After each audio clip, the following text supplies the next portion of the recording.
Our webinar. Hi, everyone. Welcome to our Score Plus Teach webinar. This is session number 2. We are so excited that you're here with us, and we are going to get started. All right. Wow, we have a full room. We have over 100 participants in with us today. Thank you for being here so close to the holiday break. It really shows your attention and intention to literacy and reading comprehension. So we appreciate all of you being here with us today. All right, so this is Score Plus Teach number 2. We are working on the science of comprehension for reading excellence, plus taking evidence, applying to classroom habits. And this webinar series is for educators. We are connecting reading comprehension topics to classroom instruction to help support literacy across the state. All right, this session is actually a session that was held by Dr. Courtney Hatton, and she talked about 6 evidence-based principles to support students' knowledge and activation before, during, and after reading. This discussion was held with many of your school leaders and administrators, really talking about the importance of activating knowledge for reading comprehension. And so we are going to talk about her content today, break down those 6 principles, and get going. All right, our webinar would not be possible without the support of our team. So Shannon Cardew and Hope Thaler supported the development of our content. Dr. Fitzgerald also supported us with content, and Jennifer Mary was our logistics leader for the day. So without this wonderful team, we wouldn't be able to do all this work without them. We have a few welcomes and tidbits that we want to get through so that we can keep our webinar moving along. So to keep audio working for everybody, we've just made sure all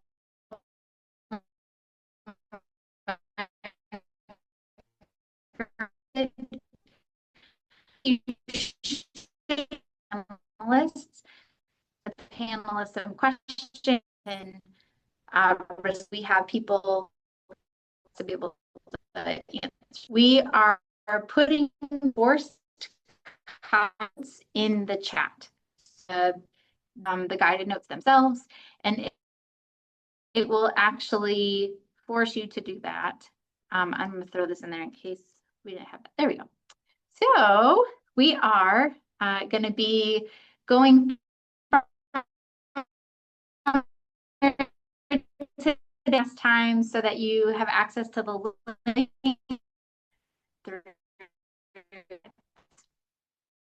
We are record this webinar, so you will time where you completed the survey, and then you are able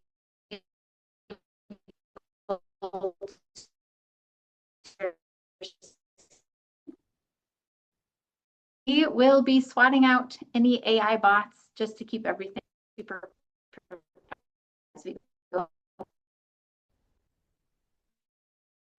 Right, we are moving quick because we've got a lot. We're very excited. We are going to start first. We are here to spend time. We'll review the 6 principles of knowledge, using these principles across 3 different lessons. So we heard from all of you last time that you wanted to see more about the examples of how this works in the classroom, and then also a range of grade levels and all of that. So we have modified some of this for you all today so that you can see it across different grade levels. All right, so we are going to start by finding out who is here. I'm going to share a poll, hopefully. Here we go. All right, so we want to know who's here.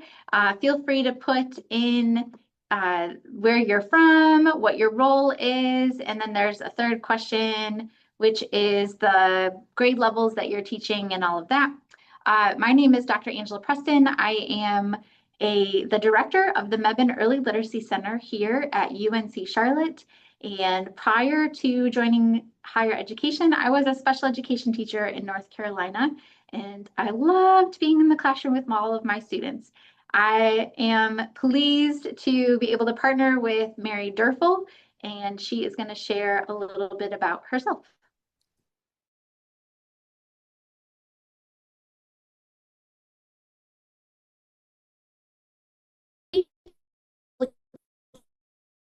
See there. And prior to coming to work at the department, I was a classroom teacher for many years, the best job there is.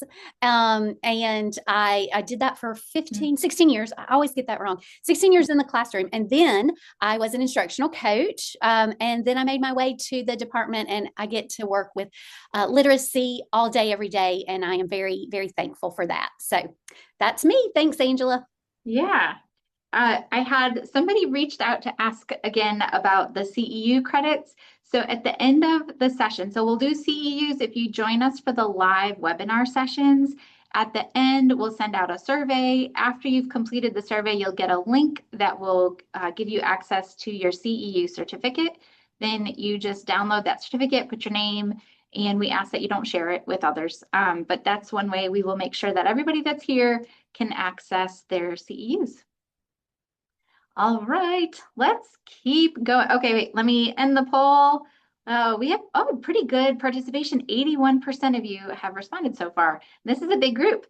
So we have mostly teachers today. We have 51% of you here are teachers. We have coaches, school administrators. We have early literacy specialists, a few district leaders.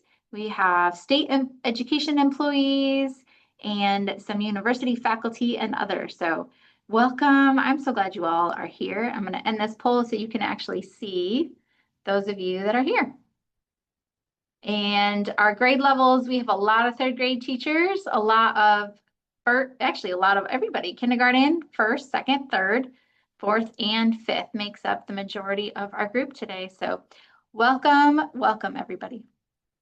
All right, let's move to the next piece here, which is we are going to start with a little bit of thinking. So in your guided notes, you should be able to actually type into those. Those are yours. It's a copy for you to keep. So as we're talking, if something, dings in your mind and you're like, oh, I really want to remember to come back to this, you can keep track of those thoughts throughout.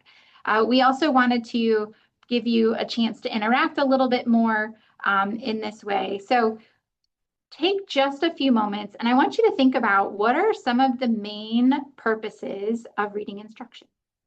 Yes, I will reshare the guided notes.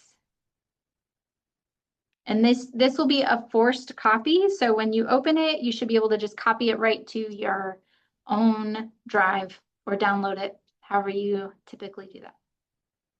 So take a minute. What are the main purposes of reading instruction?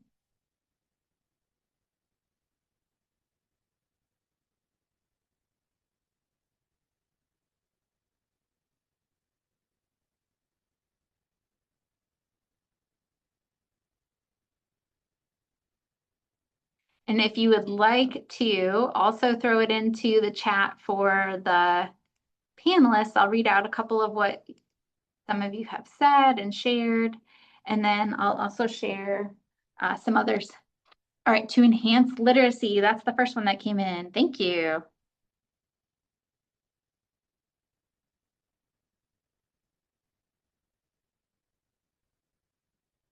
Help children learn to read, to learn, to read for fun. Absolutely.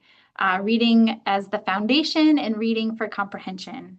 And as students learn to read, they read to learn, gain meaning from text, have the skills needed to derive meaning.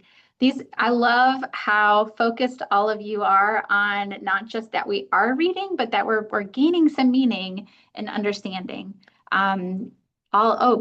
Great responses. Let's see. Understanding the code, fundamental skills, vocabulary. This is great. Let's see. Some of you might also be saying things like comprehend what you've read, read the words to comprehend? How about just enjoy a story and to experience different perspectives? All of these different things are really the main reasons why we teach students to read. But another way to think about this is really we read to learn. We read to learn something. Once we've learned to read, we want to focus on broadening our understanding of our own knowledge of things that we already know about, content areas, experiences, all of those things. So when we're thinking about reading, we're going to talk about a variety of knowledge types. So we're going to spend this next section in all about knowledge. So let's start with what is prior knowledge.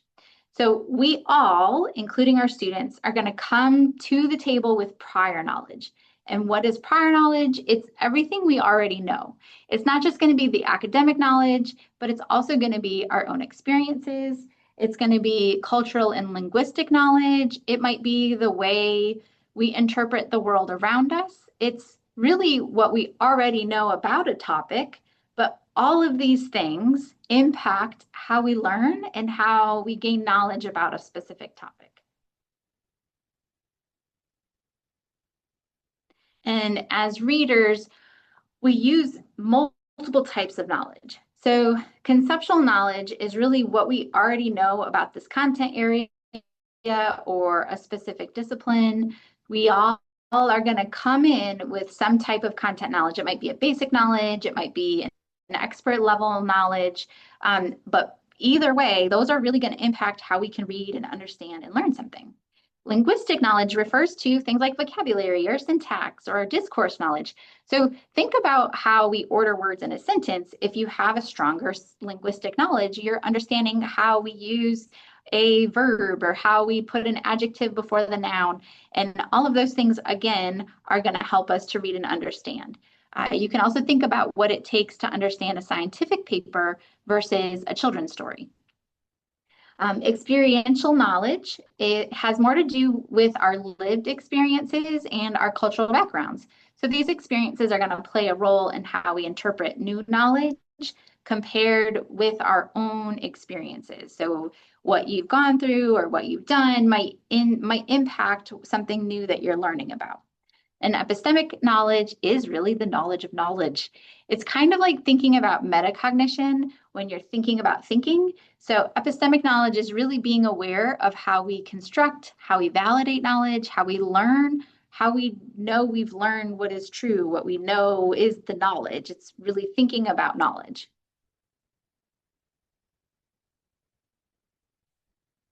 So reading comprehension is a knowledge-driven process in which activation, construction, and revision of knowledge is going to operate interdependent.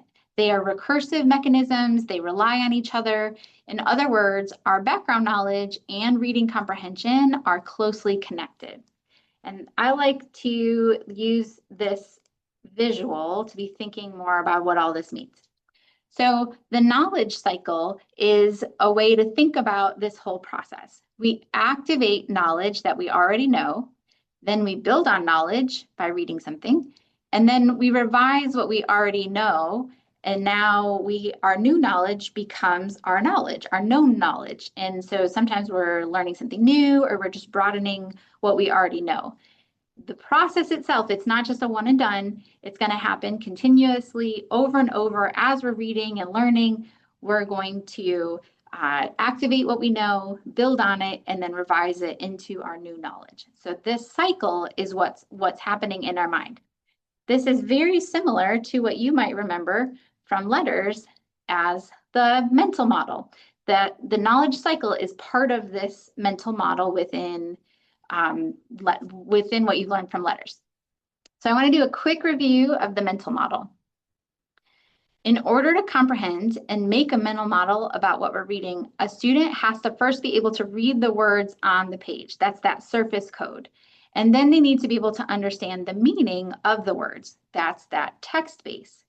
Then our students are going to integrate that information with their own knowledge. So again, this also is not a one-time process. This is the interaction between the text, what a student knows, and the new information, which all develops the mental model. I do want you to keep in mind that skilled readers are completing this process while they're actually reading. But if you have students who are not yet skilled, maybe they're novice or they're just learning how to read, they will do this process while actually listening to the story to learn and listen to that text being read aloud. So our prior knowledge, which can be correct or it can be incorrect knowledge, will actually impact the development of the mental model.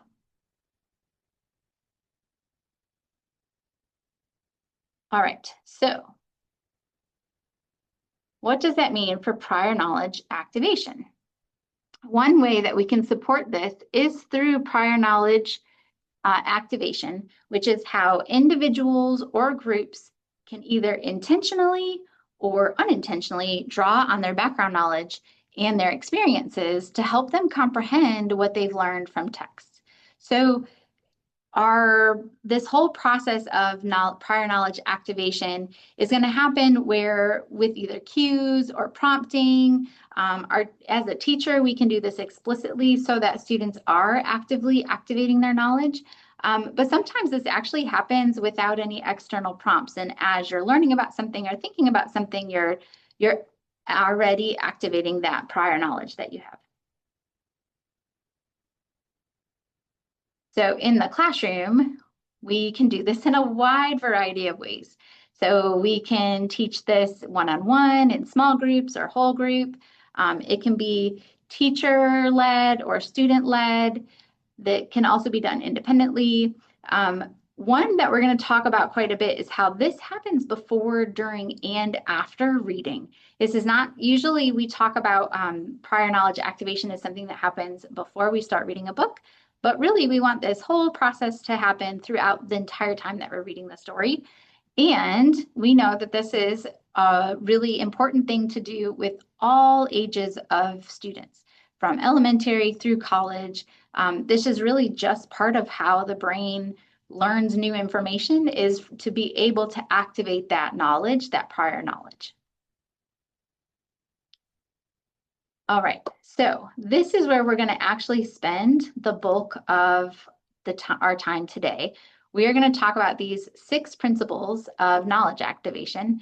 And these come from a meta-analysis that Dr. Hatton and colleagues conducted looking at, well, how do people, what does research say about prior knowledge and activating knowledge and all of those things? And then Dr. Hatton organized these into 6 principles to help teachers really think about how you can take these and apply them to your classroom instruction.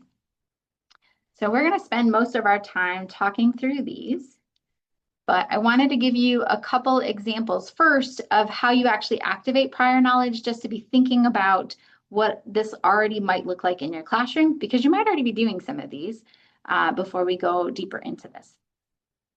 All right, so how do we activate prior knowledge?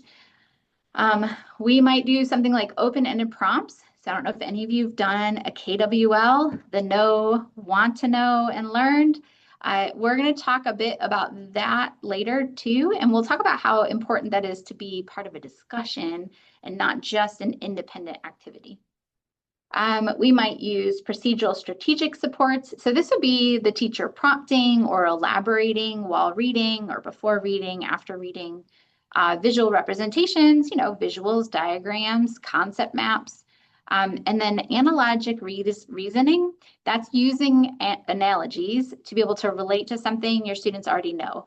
I have always enjoyed using this, and especially when talking with adults and learning and going through something that's complicated, to be able to think about analogies and how to make those connections. I know for me, it was always helpful when I could learn something in that way as well. And then there's text alteration, which is actually changing the text to help the reader be able to understand either something that's coming or something that is within the text right there. Augmented activation is a fancy way of saying that, hey, you're about to read something that might change how you think about something else, or might change what you already know. You're just kind of getting the student ready to maybe change their knowledge and give them a heads up that this might be coming. Extra textual activities. This is when the teacher demonstrates something, or maybe the students are out and there's real world experiences that they're going through. And then spontaneous activation, again, is when prior knowledge is activated without anything happening. It just, no prompting, it just happens. And now we're thinking about our prior knowledge. All right, I'm going to turn this over to Mary, who's going to talk us through the 6 principles of knowledge activation. Thank you, Angela. Okay, I actually got kicked out of the webinar, but I got back just in the nick of time. So I'm going to just catch myself up here. Okay, so hello, everyone. Let's look at the 6 evidence-based principles of knowledge activation by hearing from Dr. Hatton herself. After each principle, we will take we'll look at a brief example of how that principle might be applied in your classroom. All right, let's go ahead and look at that first principle. Let's see, we can't hear it. All right, hold on.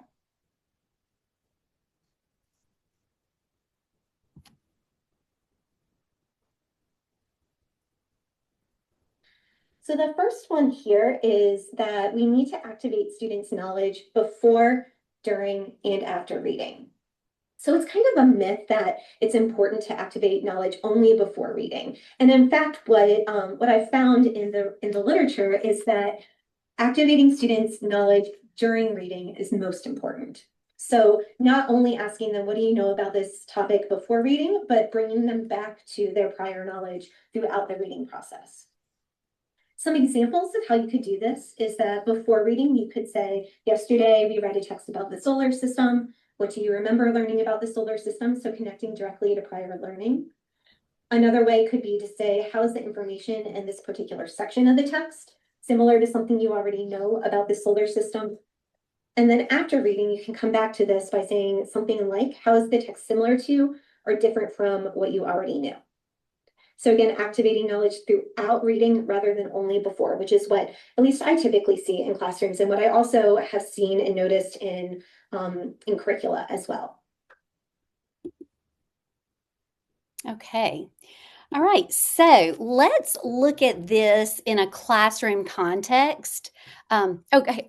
Here's a great quote. Thank you. Here's a great quote from Dr. Hatton from what we just listened to. Knowledge activation frequently takes place before reading. I bet just about everybody on this call is nodding their head going, yes, I definitely do that. Lesson plan templates and curricula encourage teachers to ask those broad questions like you just heard Dr. Hatton go through. And although these open-ended prompts can be helpful, and they are helpful, this systemic literature review revealed that explicitly scaffolding students' knowledge activation during and after reading is beneficial for their comprehension. So we want to do this so that we can impact that comprehension.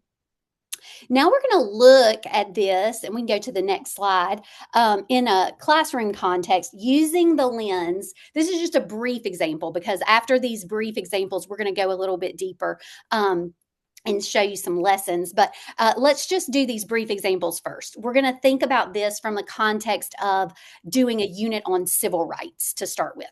So since we want to be sure that we activate students' knowledge before, during, and after reading, here is a simple example of how to do that with second graders reading the book Sit In, How Four Friends Stood Up by Sitting Down by Andrea Pinckney. Maybe some of you have read this book to your classes before. It's about the Greensboro Four and the sit-ins that occurred during the Civil Rights Movement. So we can actually activate students' knowledge effectively by planning to use a KWL chart. I bet a lot of you in this webinar have done that before. This chart can be used as a discussion strategy, not just as a graphic organizer, to scaffold students to use their prior knowledge. The KWL is simple, likely very familiar with you. However, I want to lift up what Dr. Hatton taught us with her research. It's actually very important to have students revisit that knowledge. Remember, it's a recursive process. It's that cycle. You could think of it as a cycle. We're going to activate, build, revise so that we can activate, build, revise knowledge over and over again. And so the KWL provides a really nice structure for you to do that. Prior to reading the text, you can activate prior knowledge by having students share what they know about the civil rights movements of the 1960s. You're going to document that thinking on the KWL and make sure you hit the W part. Sometimes you can get stuck there, right, with the W part because students start to go off script and talk about what they want to know that it's really not going to be answered in the book. So it's completely appropriate to guide them and steer their questions toward wonderings that they will find answers to either in this book or further through in the unit. So let's go ahead and look at during reading, what you might do with this text. So during reading, we're going to prompt students with questions that elaborate on what they know, what they already know, and on what is actually happening in the text. So bringing students back to their prior knowledge throughout the reading process, not just at the beginning. For example, with our book about the Greensboro sit-ins, if students shared that they know about Dr. Martin Luther King Jr. or Rosa Parks, that they were part of the civil rights movement. And in second grade, they would likely bring up those characters or those individuals. Then during the reading, once you introduce the Greensboro Four, you could prompt them to tap back into that thinking by asking, so how are David, Joseph, Franklin, and Ezell, the Greensboro Four, similar to or different from someone you already know about? So this question can help students connect to the characteristics they already know about various civil rights leaders, such as bravery, dedication, commitment, which in turn will help them begin to understand characteristics of the Greensboro Four. Additionally, it connects that new learning with something that students already know, which is going to support their comprehension of the story. So now let's look at what you might do after reading. Sorry about that. At the end of the book, revisit the KWL and have students discuss how this story was similar to or different from what they already knew about the civil rights movement.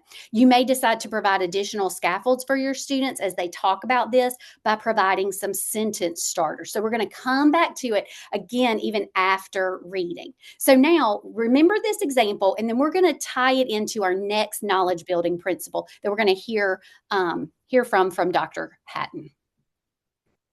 Activating knowledge collaboratively. So the second knowledge activation technique is to support students in activating knowledge collaboratively. And this can be done through whole class or group discussions, as well as teacher facilitated or student-to-student discussions. And I want to bring this up, excuse me, I'm having a throat issue. Excuse me. I want to bring this up because what I noticed in my systematic review of the literature is that every time researchers or educators have prompted students to discuss their knowledge at some point before, during, or after reading, that always led to better outcomes for students individually. So even when we're asking students to activate knowledge as a group to share information across students, that is going to support their ability to understand a text. And I want to bring up two studies that kind of demonstrate how this can be done differently. So I did a study that looked at knowledge activation individually with 5th and 6th grade students. And a colleague of mine, Dr. Sarah Lupo, did a study on using a very similar strategy, so a KWL chart. And for her students, they were older, but they were activating their knowledge collaboratively. And she found that the KWL condition improved reading outcomes when students were reading together or when students were activating their knowledge collaboratively. But what I found was that KWL was not impacting, positively influencing students' reading outcomes when they were doing it individually. And instead, I found that some other ways of activating their knowledge was a little bit more beneficial. So although these two studies aren't directly comparable, I'm just I wanted to bring them up in order to amplify this idea that having students talk to each other and collaborate with each other is going to be beneficial for their reading, even when that's done in a knowledge activation kind of setting. I love the point that she makes there about using the KWL in a collaborative way, that it's more impactful when it's used that way. That's such a nice piece of knowledge to take away and add into your kind of toolbox as a teacher for what you can do to support students in their comprehension. So make it collaborative. So think of that KWL being used in the previous lesson, and we deliberately made it interactive, right? It's not going to just happen. You have to plan for it and put it in that lesson plan so that you're intentional with it. But we're not having students work on it necessarily as an independent graphic organizer. We're using it to discuss and tap into and activate and build and revise knowledge as we go. So we can do this you probably do this a million different ways. There are a million different ways that you could do this, but I just want to lift up, you could use the structured collaborative conversations from LETRS Volume 2.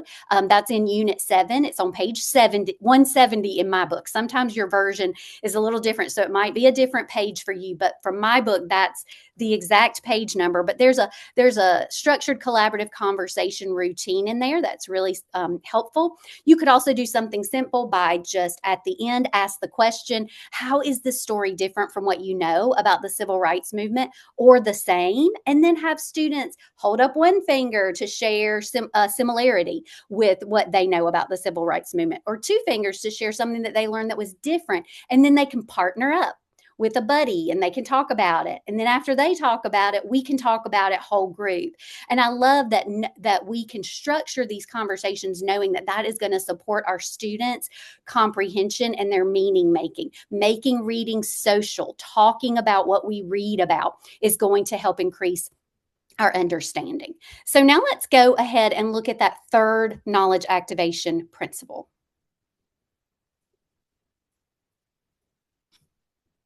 The third principle that I want to go over is this idea that we need to support students in understanding connections between concepts.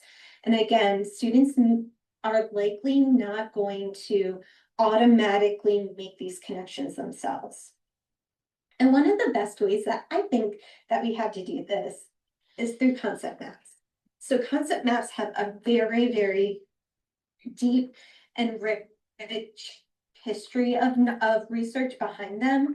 But what I've been able to do is support even first and second graders in understanding how different concepts are related to each other through collaborative discussions and co-constructing concept maps together. So the example that you see here is from a study that I did with second grade teachers when we were purposely integrating social studies and literacy instruction. And a big part of that was also teaching particular vocabulary words that, again, are kind of like that tip of the iceberg for understanding the greater concept. And so here, throughout the course of the unit, the teacher was guiding students to understand the connections between some of the vocabulary words and the concepts that they were learning. So conceptually related words like currency, money, spend, save, budget.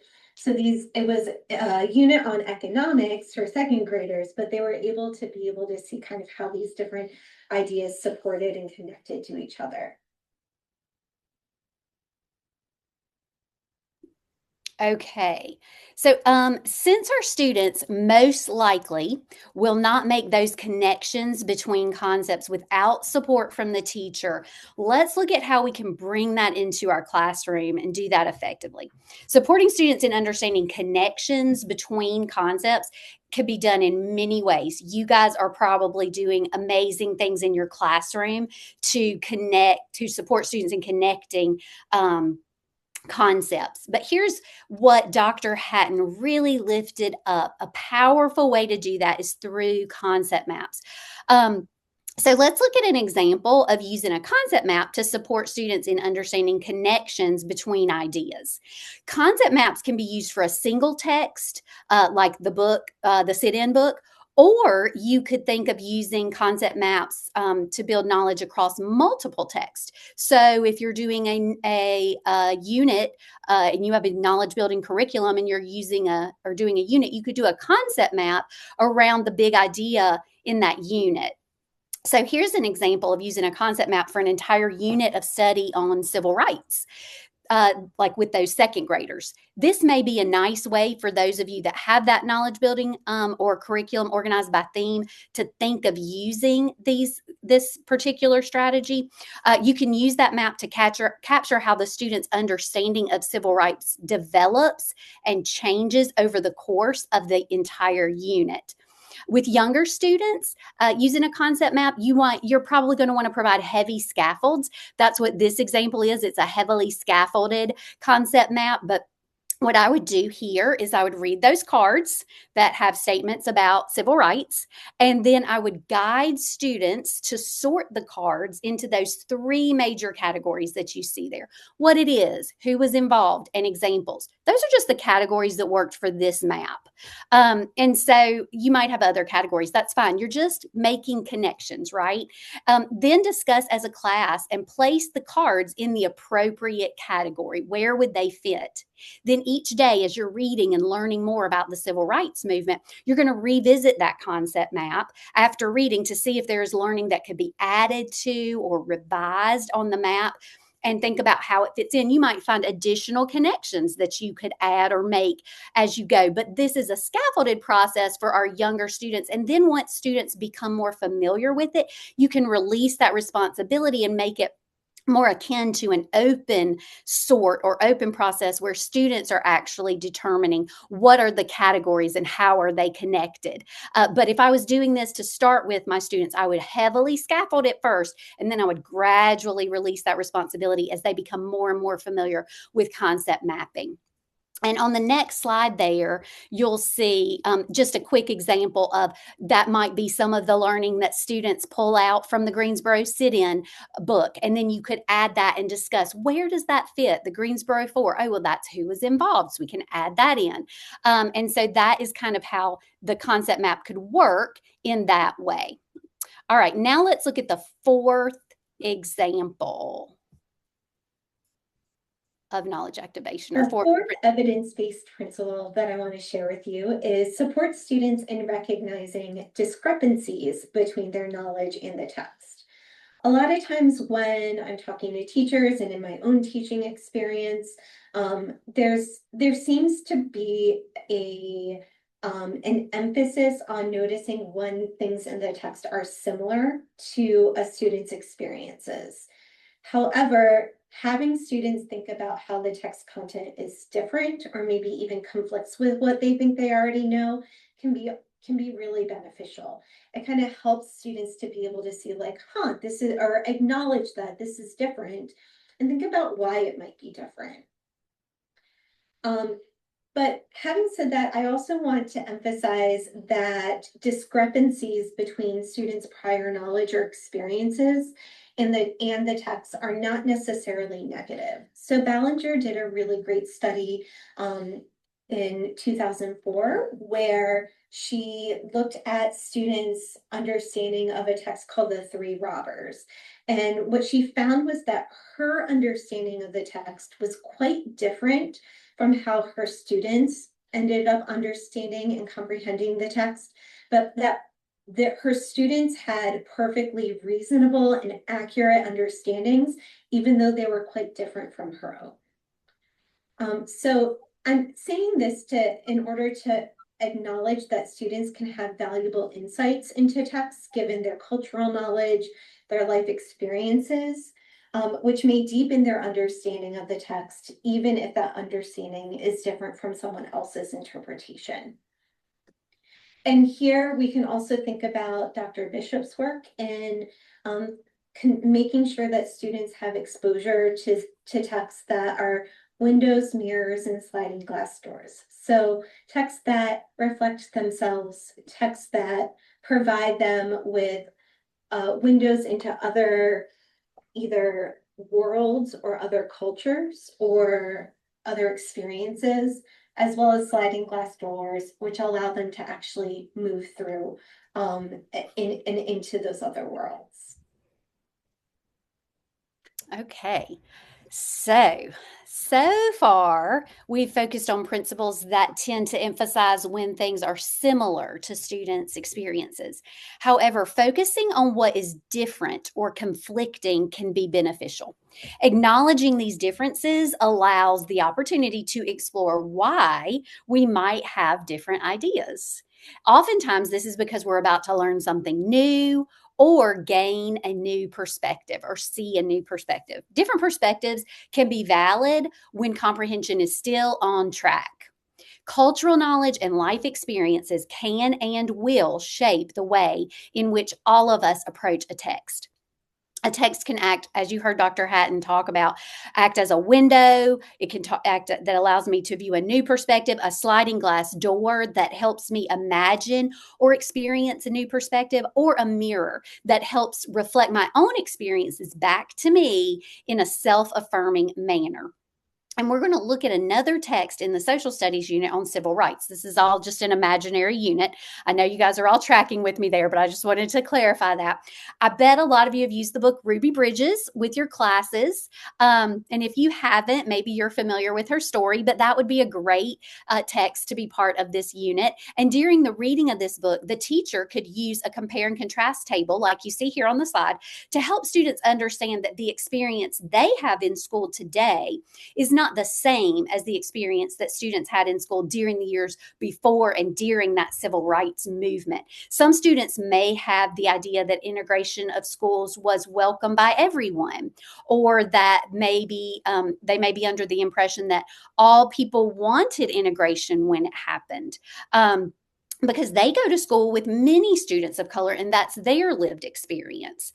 So using an activity like this is going to help support students' comprehension by helping them to identify any discrepancies in how they may have imagined school for students of color during the civil rights movement versus what it was really like as people went through that process of integration during that time in history. So we aren't just using this chart to help us talk about similarities and differences, but rather we're using it to help us tap into students' deeper understanding of the experience of some children in schools during the civil rights movement, providing that sliding glass door moment for them, for the students in the class.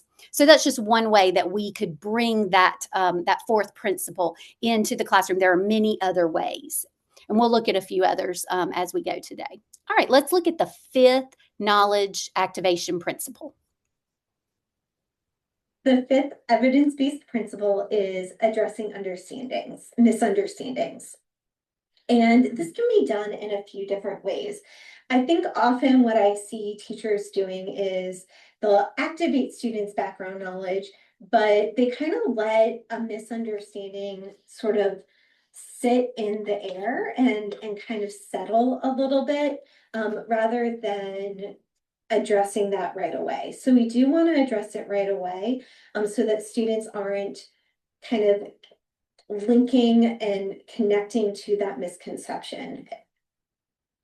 A couple of ways that this can be done is through something called augmented activation. So this is a strategy that was, at least to my knowledge, first introduced by Dr. Donna Alverman in the 1980s. And this is when you simply tell students that what they're about to read might be different from what they think they already know. So it's a really simple way of kind of prompting them to think about the fact that what they might know or think they already know might be inaccurate, it might be incomplete. And this can be really, really beneficial for students to kind of be willing to shift their understandings and their knowledge as they're reading. And I've done more recent research, so just even though this is a tried and true strategy from the 1980s, this is something that I've done more recently in my own work with knowledge activation, and it still holds up. It's really, really helpful, especially if we're trying to revise people's knowledge about a particular idea. Another way that we can address misunderstandings is through embedded analogies. So supporting students in kind of understanding how a process from one analogy might be similar to the focal process that they're trying to understand. We can address misunderstandings by explaining inconsistencies. So very, very clearly stating like, this is like these two texts maybe are inconsistent in this way, or pointing that out, or even pointing out that a text is inconsistent from one paragraph to the next, or why it's inconsistent with what they think they already know. And then finally, we can address misunderstandings by prompting students to compare and contrast their knowledge with new information. Again, really emphasizing what's different here, what's in conflict, what is the same. However, when we're addressing misunderstandings, it's really important to recognize when students have a true misunderstanding rather than a different perspective. So earlier I talked a bit about that Ballinger study and the importance of understanding when a student's comprehension is simply different from what the teacher might think versus when it goes against what I would call scientific consensus. So kind of grappling with those two things. I know that it's a fine line between them, but if we're addressing a misunderstanding that that students have right away, that can really help them be able to kind of make that stickiness work with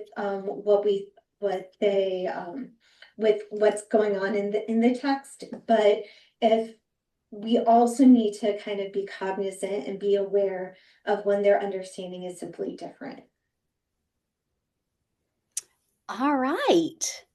So let's take a look at an example of addressing misunderstandings in your classroom. And here's a way that you could do it. These are called science probes. So to address misunderstandings before reading text that explain or rely upon technical and scientific processes, teachers can use science probes to help identify students' misconceptions. Science probes are short assessments that help bring pre-existing ideas to light so that you can address those misconceptions. The chosen text, A Drop Around the World, maybe some of you are using it or have used it. If you haven't, check it out. But it relies heavily on knowledge of the water cycle. Using a probe allows the teacher to uncover any misconceptions that may hinder their understanding of the text. So here's an example of a science probe. This is an extra textual activity. On Friday, Rosie left a cup of water on her desk at school. By the time Monday came around, the cup was in the same spot, but the water inside it was gone. Lord have mercy. Rosie and her classmates, Jose, Sarah, and Mike, were curious, where had it gone?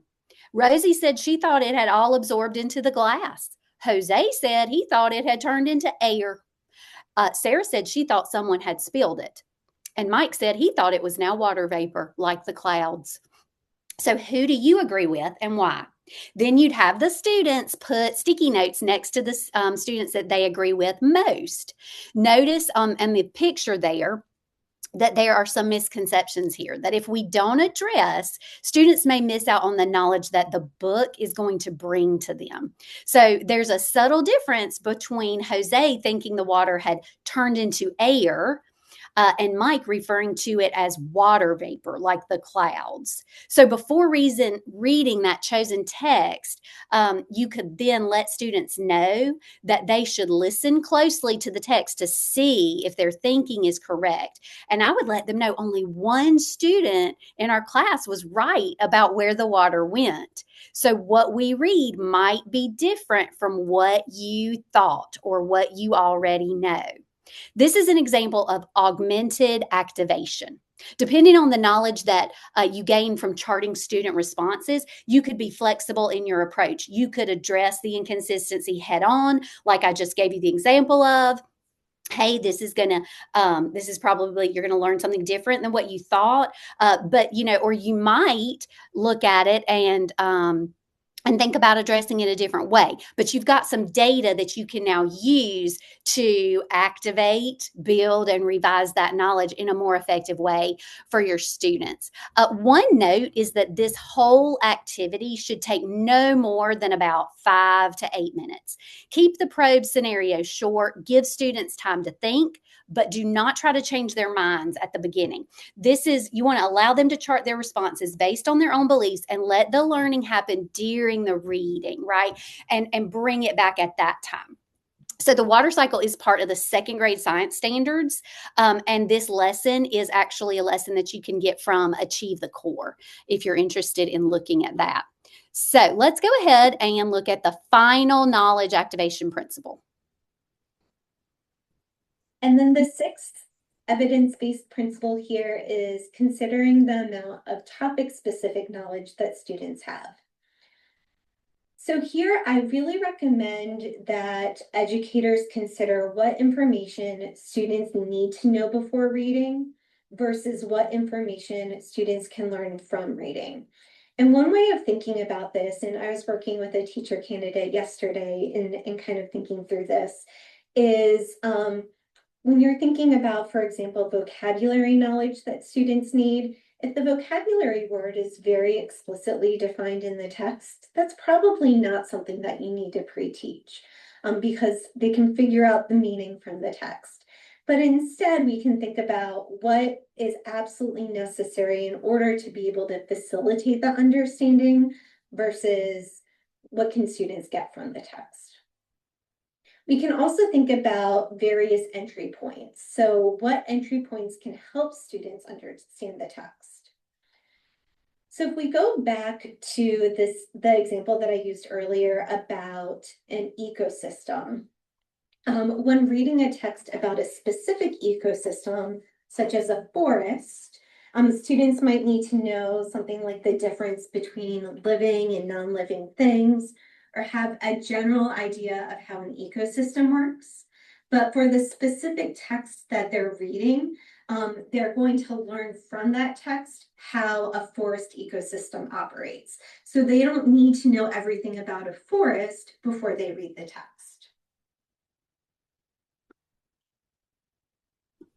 Okay, so the sixth knowledge activation principle, as we plan for text reading, we have to carefully plan to differentiate between information that students must know before reading versus information that they can learn from reading. We don't want to steal that opportunity away from them, right? Vocabulary, you heard Dr. Hatton talk about entry points. Vocabulary can be an entry point into the text. But not all words need to be taught in advance. As we know, we learned that in our LETRS training, right? Yes, yes. You can use a word knowledge survey to see how much topic-specific knowledge students have before reading a text, and then you can pre-teach words that are necessary for understanding. So in this example, this is an example lesson, again, from Achieve the Core, using the text, if you lived at the time of the American Revolution. So we've left the Civil Rights Movement, and now we are in the American Revolution. We just like really big, sweeping topics. But the words tyranny, Congress, revolution, empire, indentured servants, declaration, pension, and treaty, they're critical to the overall meaning of this text. And they're tier 2 words worth knowing from the book. So I've chosen these words to teach because there are not enough context clues in the text for students to apply word learning strategies. And by word learning strategies, I don't mean to pull the words off the page. I mean to figure out what the words mean. And those words merit more time and attention than just a flyby definition while reading. I will need to spend time explicitly pre-teaching them because they act as entry points to the text. You can go ahead and click there. When planning my instruction, I realize that students might know words like Congress, revolution, and declaration by looking at the standard course of study in social studies and looking at what they've already learned. But I'm not 100% sure, right? So words like tyranny, empire, indentured servants, pension, and treaty, they are probably new to the kids. So particularly in this context, but I like to get a better idea so I can maximize my teaching time. I can give a word knowledge survey to see how much topic specific knowledge students already possess. You can see that they self-report there. I just used a Google form. This is all made up, but you could use a Google form. You could get their information. And then with just a quick snapshot, you can see what words are they already familiar with and what words do I need to spend more time on. So you can also see that the ratings are in student-friendly language, but they roughly correspond to the continuum of word knowledge, which is discussed in LETRS Volume 2. That's in Session 5. And in my book, it's on page 5. It's right at the beginning of Session 5. Yours will either be page 5 or it may be a few pages off, depending on what edition you have. So the continuum is I have no idea what the word is. I've heard it before. I recognize its meaning in context, or I use the word myself. I own it. So I'd give that word knowledge survey a few days in advance of starting my new unit. And that way I can use the data to decide which words to teach whole group, which words to teach maybe in a small group, and which words do not need to be explicitly taught and can be just reviewed instead. So you can see some examples here on the screen. I've already touched on that. But this activity is adapted from the Reading Comprehension Blueprint activity book by Dr. Nancy Hennessy and Julia Solomon. All right, so there it is, LETRS Volume 2, Unit 5, page 1. All right, so now I'm going to turn it back over to Angela. Oh, I'm sorry. We're going to do a quick write here. We're going to take 30 seconds for you to think about and reflect on these 6 principles of knowledge activation. So write yourself some notes, because after you walk away from this webinar, you know your attention is going to be diverted to 100 different things, right? So go ahead and write down some notes about when and where you could use this or try these knowledge activation principles in your classroom. I'm going to give you 30 seconds, and then Angela is going to take us to the next section of our webinar.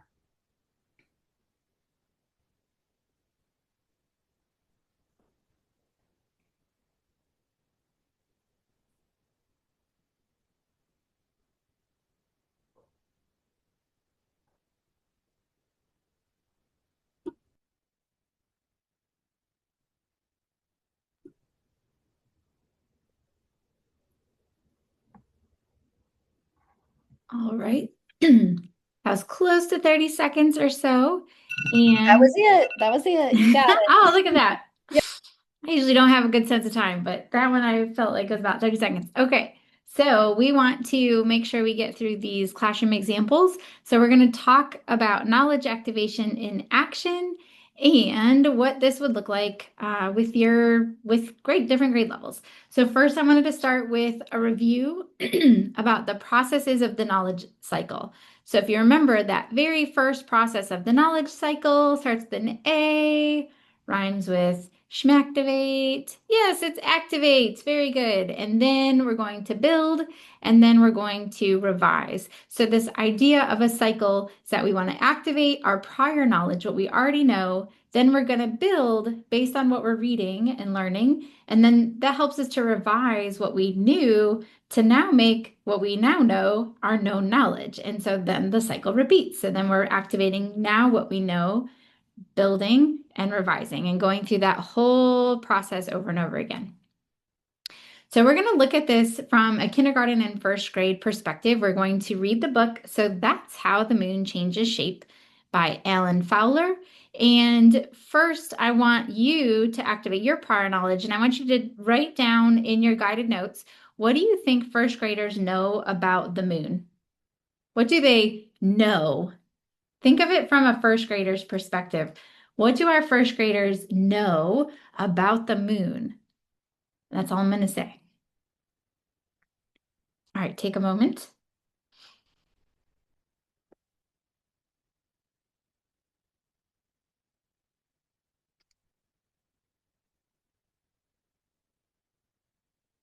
Okay, so if we are going to start with our story, one of the first things before reading is we could use an activation guide, anticipation guide.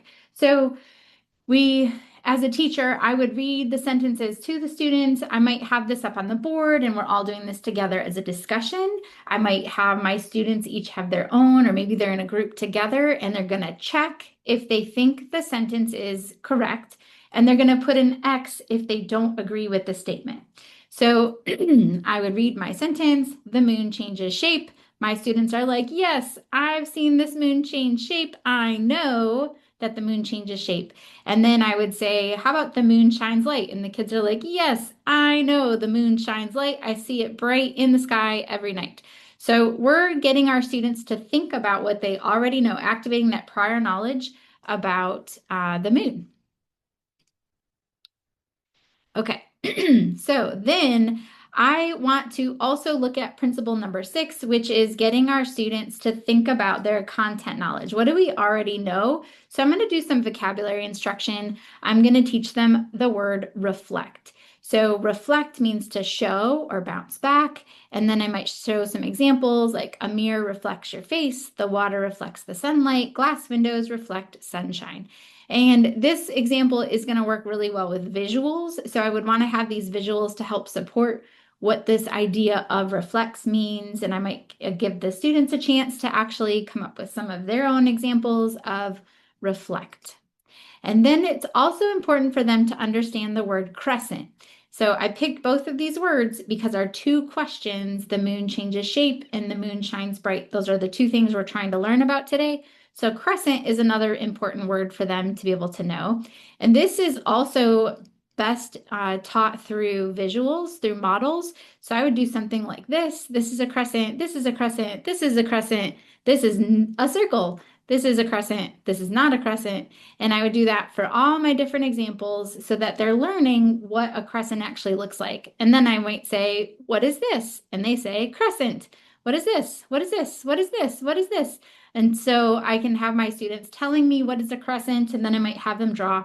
But we're doing this really quickly. So this is not, we're not taking a lot of time on this, but they're getting that understanding of these two vocabulary words before we get into our story. So now I'm still before reading. I'm going to say what my two questions that we're going to read about and learn about today are, how does the moon change shape and how does the moon shine light? Now, here's where I'm going to throw in that augmenting. I'm going to say, get ready. You might learn something from this book that you didn't actually know before. And I'm getting my students to be ready to say maybe what I've already known about the moon might be different from what's actually real about the moon. And I'm going to help address any misunderstandings that are happening before they've even started. So we're going to watch this short part of the story. So That's How the Moon Changes Shape by Alan Fowler. Do you ever look up at the moon and wonder, why can't the moon make up its mind what shape to be in? Sometimes the moon is a bright circle, and we call it a full moon. But some nights the moon looks more like this, or like this half moon, or like this crescent. And some nights you can't see it at all. How does the moon change shape? It doesn't. It's always a big ball, a ball of rock with neither air nor water. So people and animals and plants can't live there. But you see only the part of the moon that's lit. The rest is too dark to see, yet it's there.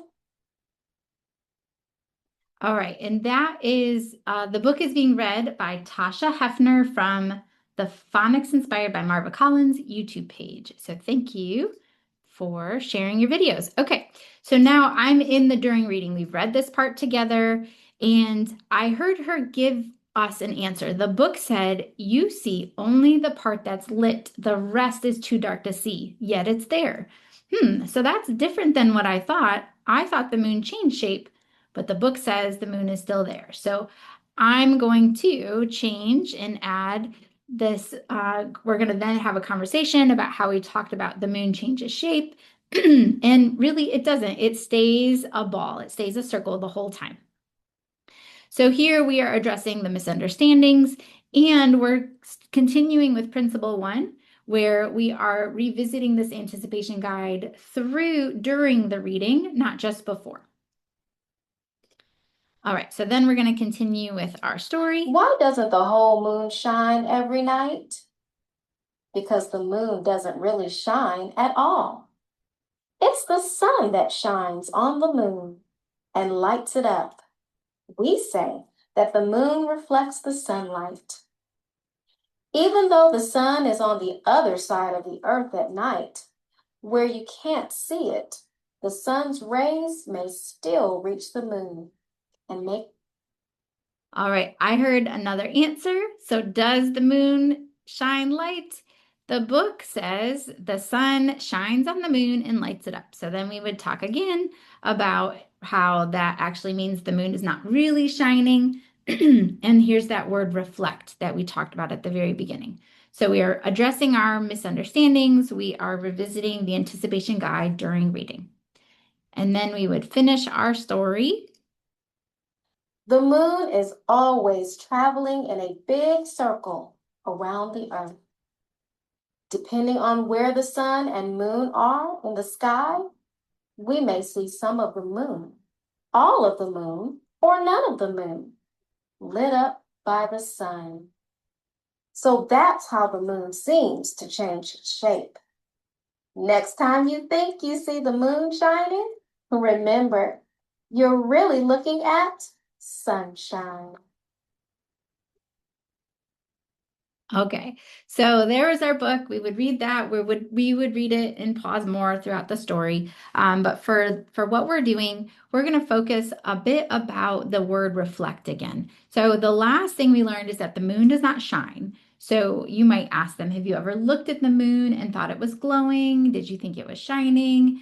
We're going to talk about what this actually means and how does something look like it's shining, but it's really not. And I would do this with another visual example. So you can see here, the glass windows they look like they're shining, right? If we look at this picture, we can see, oh, it looks like those glass windows are glowing. And we're relating this to the moon. But if we zoom back out a little bit, we can see that it's actually the sunshine that's shining, but these glass windows are reflecting that light. So this visual is helping students be able to make that connection between what's happening with the sun and the moon, that they're not necessarily able to see both at the same time, but we're now seeing the sun and the windows and be able to have that conversation. And so again, we're addressing those misunderstandings, helping to make sure that the students are connecting what they already know or what they already understand to what is actually scientifically correct in terms of how the moon makes its shape and then how it shines. So we can go back to our anticipation guide and ask them, does the moon change shape? Does the moon shine light? And have those conversations. And then the final principle that I would add into the story would be to help make connections between the different concepts. So here we could have a concept map, and as the teacher, you would be the one, writing them out. Maybe the students are cutting and pasting the different words, and we would be able to go back through those two key questions. So the moon stays the same shape, but we know the moon reflects sunlight and the moon has phases. And then I can support more learning through the visual of phases. So if you look at the phases of the moon, we can put that black background behind it so the kids can see how it looks like the moon really does disappear, but it doesn't. It's just the shadow that this ball stays the same shape the whole time. And then you can go ahead and add your vocabulary words and label that concept map. Okay, so take just a brief moment and I want you to think about this knowledge cycle and where did you notice that happening? If you were with us last time, you learned the phrase putting the thinking on the table. And that's one of the things that we want to continually do when we're supporting our students to learn, especially with comprehension. So what were some ways that we were able to put thinking on the table? So go ahead and take about 20 seconds to do that. And then we are going to turn it back over to Mary, who is going to go through the second grade version.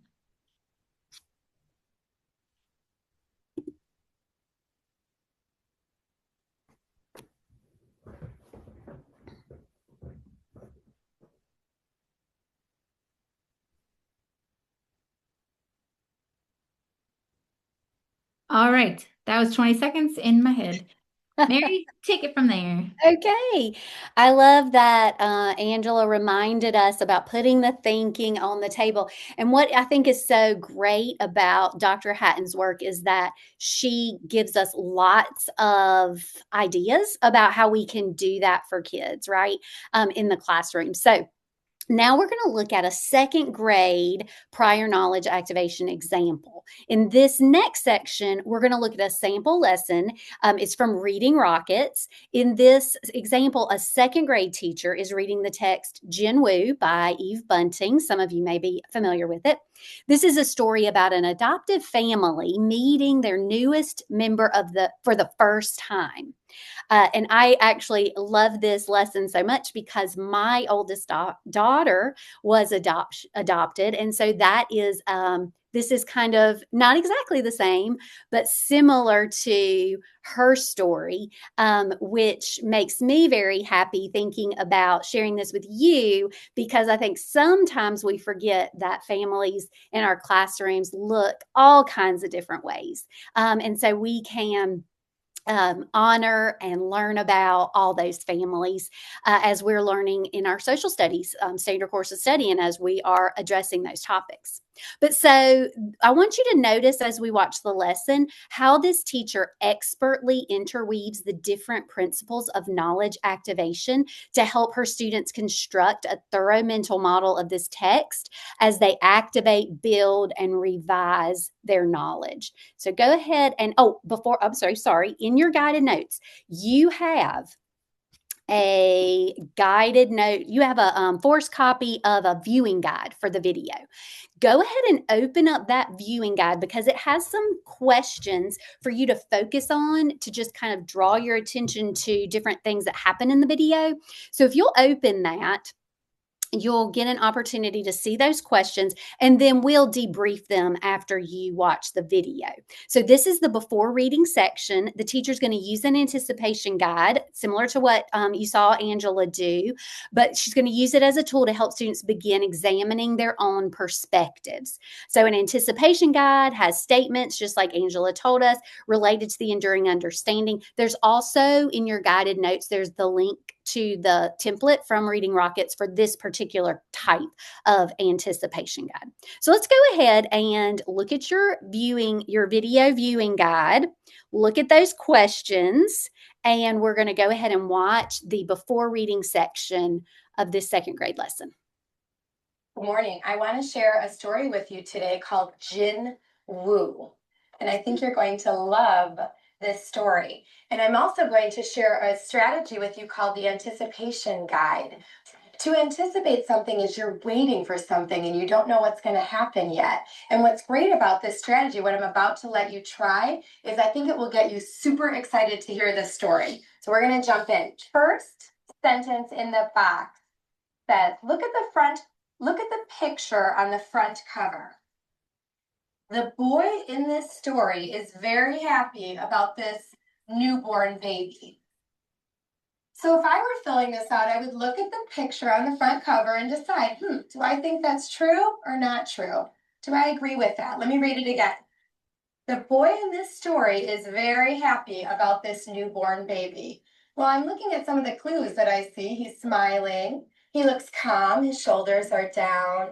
The baby's looking at him. I'm going to check, yes, I agree. So remember, when you're filling out the anticipation guide, there's not a right or wrong answer. What matters is that you think about what you know and you check whether you agree or whether you disagree.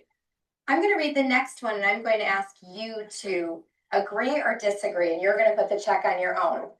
When a story is about a new baby coming home to his family, the setting will be an airport. So we definitely need to know what setting is. Does anyone know what setting is? Deja? It's where something took place at. Where the story takes place. So let's read it again. When a story is about a new baby coming home to his family, the setting will be an airport. So if you agree, check yes, I agree.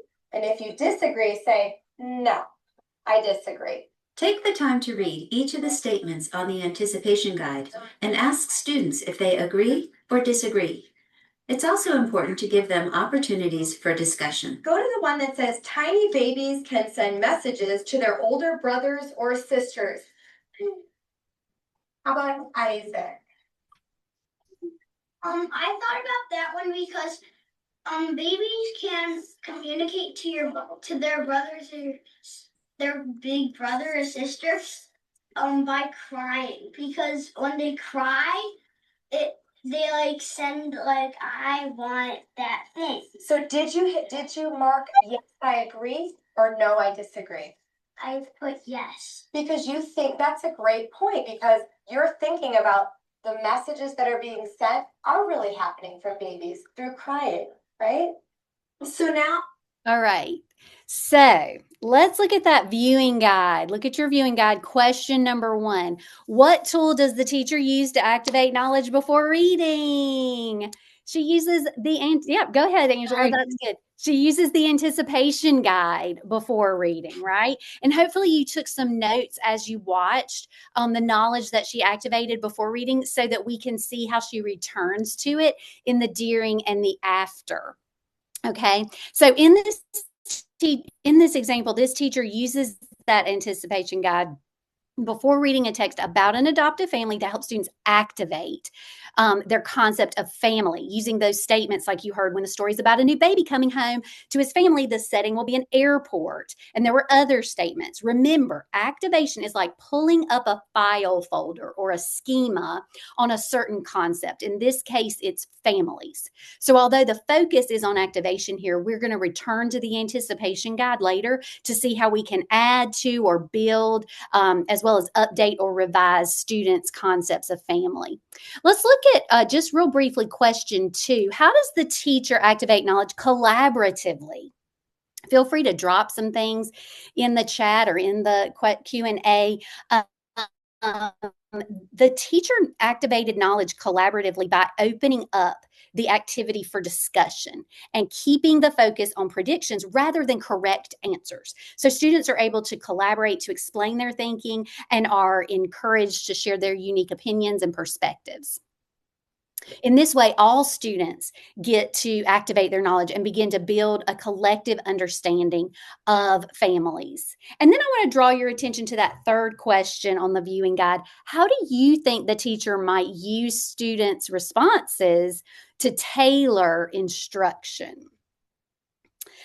So you may have written something about, well, it wasn't explicitly stated, but we can infer that this teacher is using students' responses to help guide her instruction by considering how much topic knowledge do students have here, right? So that principle number 6, do students seem familiar with adopted families? And so she can guide or she can use that to inform the rest of her instruction. So let's go ahead and go to the during reading section of the video. Now is the best part. We are going to get a chance to jump into this book, and I want you to leave that anticipation guide at your table, and I want to gather you near, and I'd like you to come closer to me on the floor so you can enjoy this story. After walking through the anticipation guide with the students, it's time to read the story. The book can be read independently, but Kathy chooses to read it to the whole class. The story is called Jin Woo, and it's by Eve Bunting. It's illustrated by Chris Soint-Peak. If reading the book to the whole class, read slowly and stop at points in the text that relate to the statements from the anticipation guide. They're already dressed. I put on my clothes as slowly as I can. Hurry, sweetheart, Mom calls. Do you need help? No, I mutter. I'm going to ask you a question. You can look at the picture for clues. Where are they? Deja? They're at the airport because, like, on the guide, they said when they're at the airport, they were waiting for the baby. So the anticipation guide said, when a story is about a new baby coming home to his family, the setting will be an airport. Is the setting always an airport? No. Why not? Maya? Because usually when people are getting a baby, it comes out of their tummy. And the setting might be what in that case? In the hospital. In the hospital. Okay, so not always, but sometimes. Let's keep reading. I don't think that's the right one, I say, hoping. Maybe they'll send him back. An anticipation guide is mainly a pre-reading strategy. Here, you'll see Kathy incorporate other reading strategies, like turn and talk, that she has her students use when they're sharing a book. My stomach hurts. How do you think the boy's feeling about the baby, Deja? I'm not happy about this, and I do not want a baby in this house. Why do you think? Because how he was talking and how he was thinking. I'm going to ask you in a minute to turn and talk to someone, but I have a question for you and I want you to think about it first. Is this boy ever going to change his mind about this baby? Think about it first. Put your thumb up when you feel like you have an answer. And why do you think that? Okay, I want you to turn and talk to somebody else about this. Incorporating discussion into the reading engages students and encourages independent thinking. He's gonna change his mind like at the end or in the middle. Yeah, the top of the picture of the book cover has a picture of the little boy smiling, holding the baby, and that kind of makes me feel like he's gonna start to like it once he gets used to it. Give students the chance to share their ideas with the whole class. Does anyone want to share what they talked about with their partner and share some of your thinking? Maya? Me and Virginia agreed that he would change his mind because we saw on the front cover that he's holding the baby and he's smiling, and that's why we think in the middle or in the end he's gonna change his mind. So you're using picture clues to help your thinking along, right? Yeah. You're using some of the clues. Okay, so for the sake of time, I'm going to just talk through the activation principles that we saw there. So Angela, if you want to go ahead and click for each one, you saw here that the teacher activated their knowledge during reading. She returned to the anticipation guide. You may even find yourself asking similar questions at different points before, during, and after reading, and get different answers as students engage in that knowledge cycle.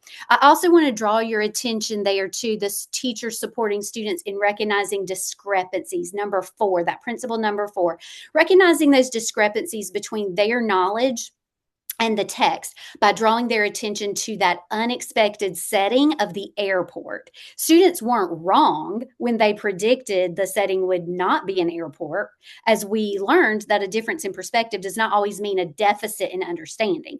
In fact, focusing on what is different or conflicting can sometimes be beneficial. Acknowledging the differences allows the opportunity to explore why we might have different ideas, which broadens our perspective and our knowledge of the world around us. Oftentimes that happens when we're learning something new or when we're encountered with a new perspective. And then we again saw the teacher using turn and talks to engage and build knowledge collaboratively. So let's finish this up with just a brief review on the next slide of the after reading activity, and then we'll give it back to Angela to finish up. Once the story is over, review the statements on the anticipation guide with the class and discuss any important themes. So remember that we started with this Okay, so she the came. best part. We are going to get a chance to jump into this book. And I want you to leave that anticipation guide at your table, and I want to gather you near, and I'd like you to come closer to me on the floor so you can enjoy this story. Go to the next Walking slide. through the anticipation guide with the students, it's time to read the story. The book can be read independently. Whoops. Once the story is over, You can review stop the it. statements on the anticipation guide. There you go. Sorry, Okay. Adam. That's okay. It wouldn't be a webinar without some fun technical difficulties, would it? So here you saw that she came back to that anticipation guide after reading, and you saw her discuss the questions, right? So we want to be intentional in making sure that we come back to those anticipation guides and helping students recognizing those discrepancies between their knowledge and the text, okay? There are a lot of different things you could do to facilitate the knowledge activation. You can go ahead to the next slide. You could have used some concept mapping once you've done the lesson and make connections between concepts around family, right? So there's just another way. And then you could do some comparing and contrasting of different families and what you learned. So there's another example of an anticipation guide. I'm going to turn it over to Angela for our final part. All right, so let's talk about 4th and 5th grade and a story called Standing Out in the Herd. All right, so in 5th grade, so you might start off with something like, let's do a quick write. What do you already know about giraffes and cattle? Oops. Clicking is working. There we go. What do you already know about giraffes and cattle?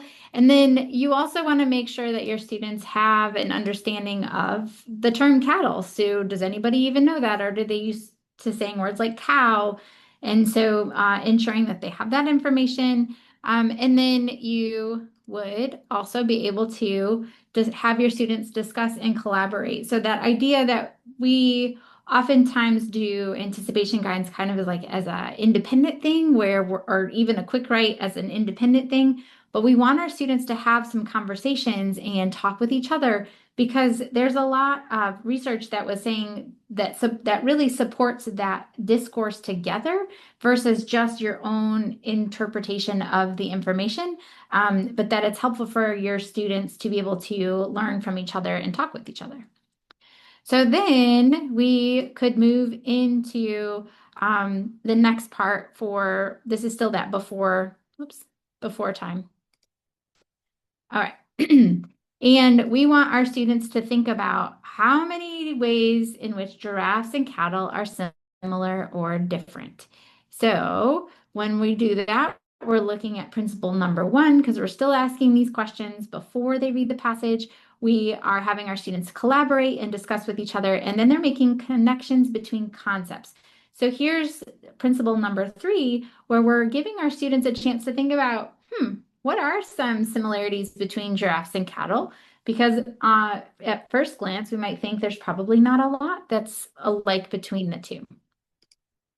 So our students can do this as a Venn diagram. This could be something that they're doing together, or we start independently and then we come back together and we have our students actually provide some information.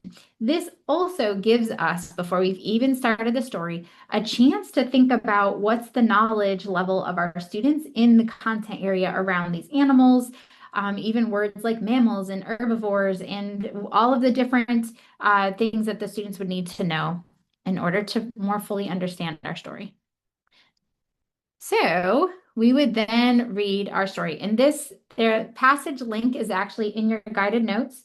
So I suggest taking time to read through it afterwards, and you can make some connections between how this lovely story, which is a true story about a giraffe who was adopted by a herd of cattle. So the giraffe lost his mom and was taken in by a rescue team, and then actually was adopted by the cattle and became part of the herd. And it's a really sweet story.